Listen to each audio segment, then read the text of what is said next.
The night that tested a mother's prayer. The night was unnaturally silent.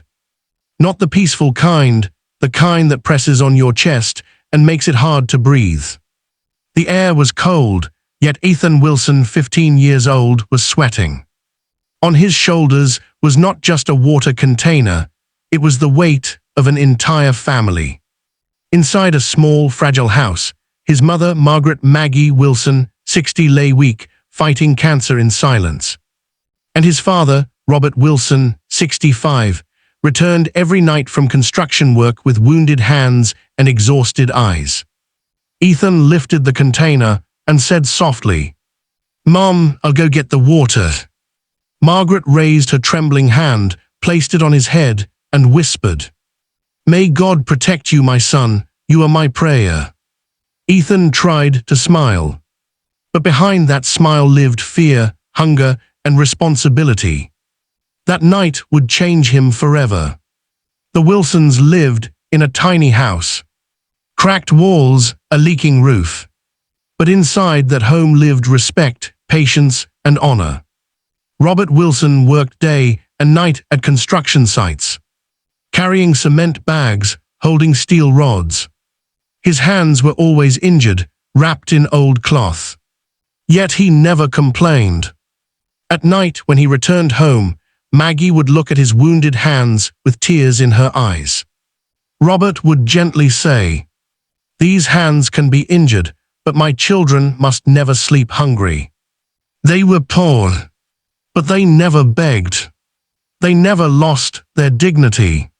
Ethan was only 15, but his life had no space for childhood.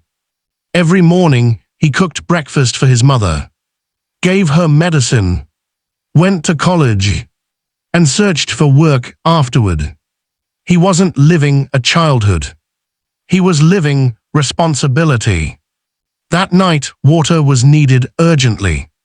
The nearby supply had stopped. So Ethan picked up the container and walked toward the distant water source. Alone in the dark. The road was empty. It passed near a forest. Leaves rustled. Every step made his heart beat faster.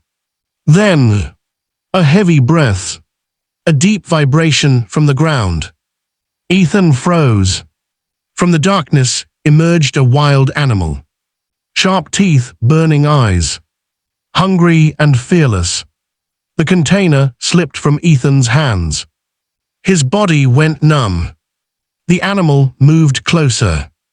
In Ethan's mind, there was only one image. His mother. With trembling lips, he whispered, "Oh God, please take care of my mother." He closed his eyes. The animal lunged, then suddenly stopped.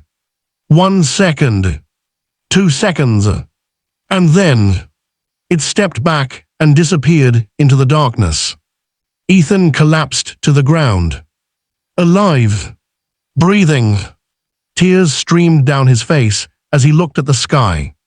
My mother's prayer. The next morning, Robert went to work as usual. Exhaustion covered his face. Stress filled his heart. Workload increased. Wages decreased. He pushed himself beyond limits, just to keep food on the table. But poverty, pressure, and responsibility were slowly breaking his heart. While working, a sharp pain struck his chest. He fell. Workers shouted for help. But help came too late. Robert took his final breath and whispered, "Please take care of my children." Silence took over the house. When Maggie heard the news, she collapsed to the floor. Ethan stood at the doorway. For the first time, he saw his father lifeless. He didn't cry. He understood something terrifying. The burden of the house had just doubled. His father was gone, but responsibility remained. That night, Ethan sat beside his mother. "Mom, I'm here," he said quietly. Margaret placed her hand on his head and whispered through tears, "God will never abandon you, my son." The camera slowly zooms in on Ethan's face. Pain in his eyes, but also determination. When a child lives for his parents, God opens unseen paths for him. But the greatest tests were still to come. The house felt smaller after Robert Wilson was laid to rest. No footsteps at dawn. No tired hands counting coins at night. Only silence. Margaret Maggie Wilson sat near the window, her breath shallow, her body weaker than before. Cancer was no longer quiet, it was demanding. At the corner of the room stood Daniel Wilson, 25. He looked older than his age. Grief hardened his face. He spoke with a steady voice that hid fear. "I'll take care of everything." Daniel joined the same construction site where his father once worked. The same dust. The same machines. The same danger.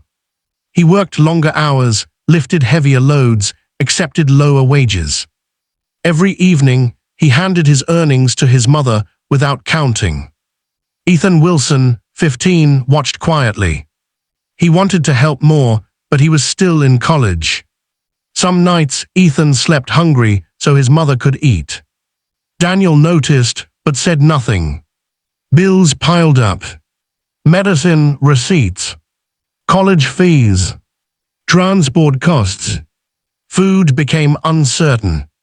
Sometimes they shared one meal a day. Still, no one complained. In the midst of this, Lucas Wilson, 20, grew silent. The deaths of his father and the pressure on Daniel broke something inside him.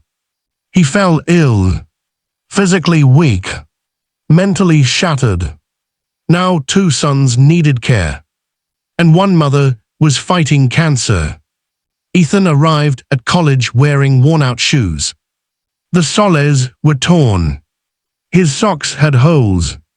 Inside the classroom, Dr. Jonathan Reed, 55, noticed.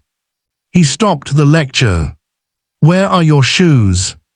Why aren't you wearing proper socks?" The room fell silent.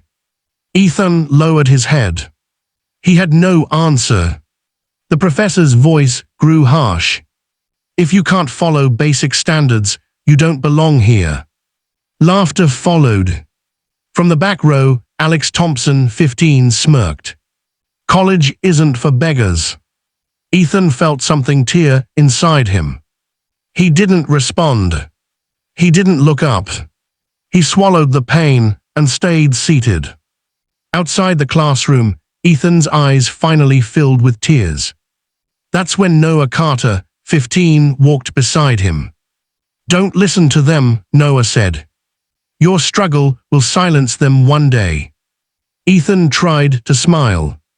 Noah added quietly, "Think about your family, you're their strength." Ethan nodded. But that night, alone, he cried silently. So his mother would never hear. 6 months after their father's death, a siren screamed. A worker ran into the house, breathless. "There's been an accident at the site." Ethan's heart stopped. At the construction site, machines stood frozen. Blood stained the ground. Daniel lay motionless beneath heavy equipment. Doctors tried. They failed. Daniel was gone. Maggie screamed when she heard the news. Her body collapsed. Ethan held her, shaking. Too grave. 6 months apart. The family broke down. No help came. No neighbors stepped forward. They were poor. And poverty often stands alone. That night, Ethan sat on the floor, staring at his hands. At 15, the entire world had fallen on his shoulders. Ethan looked at his mother, sleeping restlessly. He whispered to himself, "I won't give up." Outside, rain began to fall. Cold and relentless. Voice over. Some lives are tested once. Others are crushed again and again. For Ethan, the hardest chapter had just begun. The Wilson household was silent. No father, no elder brother.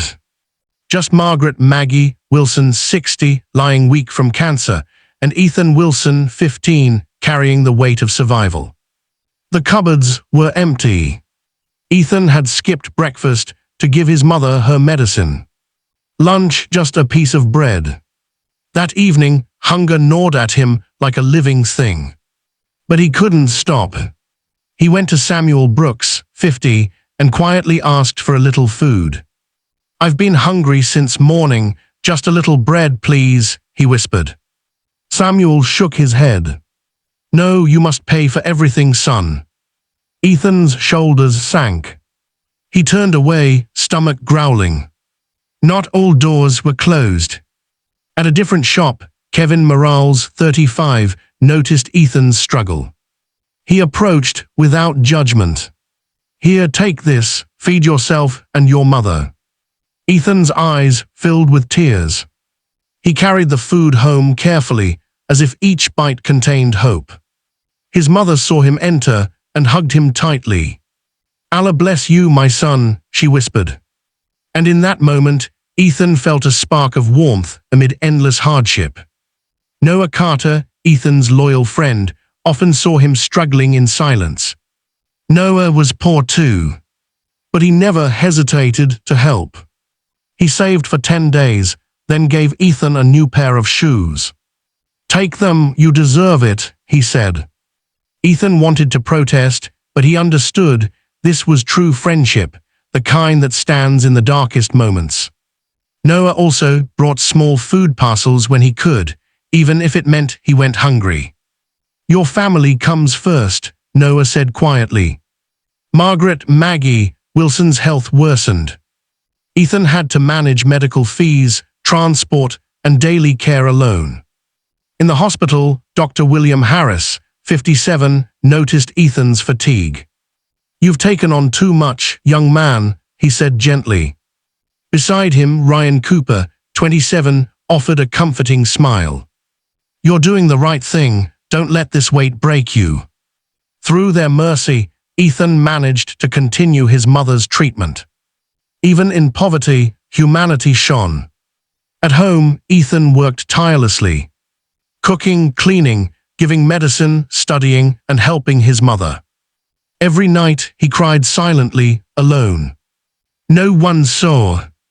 No one could know the fear that gripped him when he faced life's cruelty. Yet every time his mother blessed him with a whispered prayer. "Allah will help you, my son, you will succeed." He felt courage swell in his chest. One evening, Ethan had to fetch water again. Walking through a dark path, a wild animal emerged, teeth flashing, eyes glowing. Ethan froze. Every muscle tensed. But he remembered his mother's prayers. He whispered, "Allah protect me, I am doing this for her."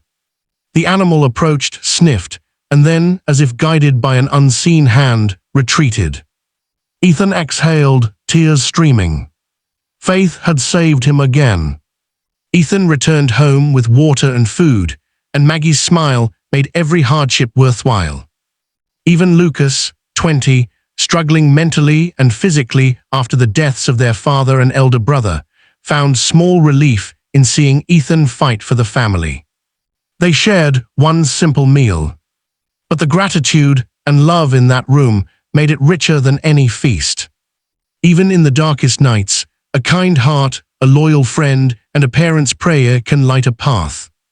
Ethan learned that courage wasn't the absence of fear, but moving forward despite it.